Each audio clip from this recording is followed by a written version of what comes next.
How to enable Bitcoin wallet in Cash App. First thing first, you need to open up your Cash App and make sure that you're logged into your account. Then, right on the home screen, you'll find the bank icon at the bottom left corner. Just tap on that icon, and once you get to the money section, here you'll be able to add money, withdraw money, and many more options like your savings, paychecks, Bitcoin stocks, and taxes. All you have to do is tap on the Bitcoin option. And once you have done that, here you can buy Bitcoin for as little as $1. Whether you're an expert or just getting started, you can easily buy Bitcoins from Cash App. So you need to first buy some Bitcoins to enable your Bitcoin wallet. Tap on Buy Bitcoin.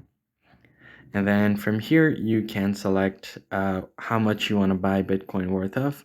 So after selecting your amount, tap on Next, and you'll be taken to the payment page where you need to you have a wallet option where you can enable the Bitcoin wallet and deposit.